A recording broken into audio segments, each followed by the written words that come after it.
আসসালামু আলাইকুম রহমতুল্লাহ। আমরা দেখতে পাচ্ছি প্রশ্নে লেখা আছে যে বাবা বাড়িতে নেই, বাবা বাড়ি নেই। এখানে বাড়ি কোন কারকে কোন বিভক্তি? লেখা আছে আপাদনে শূন্য, কর্তায় শূন্য, করণে শূন্য, অধিকরণে শূন্য।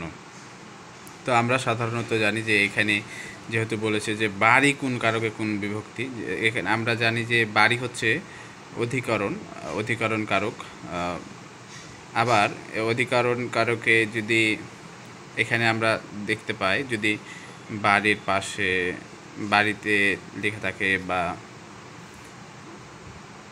তে অন্তুস্থ এগুলো থাকে, তাহলে অধিকরণ কারকে হয়। কিন্তু এখানে যেহেতু তে অন্তুস্থ এগুলা কিছু নাই, বাড়িতে নাই, শুধু বাড়ি দেওয়া আছে, এই কারণে অধিকরণ। আর যেহেতু বিভক্তিহীন চিহ্ন শূন্য হয়, বিভক্তি শূন্য হয়, সেহেতু এটি হবে অধিকরণের শূন্য। যেহেতু বাড়ি বলতে বাড়ির স্থান বা মধ্যকার জায়গা বোঝাচ্ছে, এই কারণে অধিকরণ বলতে আমরা কি বুঝাই? কোনো নির্দিষ্ট স্থানকে বুঝি।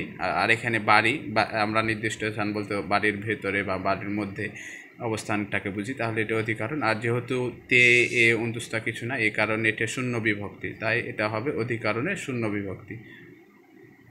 এই প্রশ্নটা এসেছে 18তম প্রভাষক নিবন্ধন 2024 সালে এসেছে, মানে গত আমাদের পরীক্ষায়, এই যে আমরা যেটা প্রিপারেশান নিচ্ছি তার আগের পরীক্ষায় এটা এসেছে আর কি।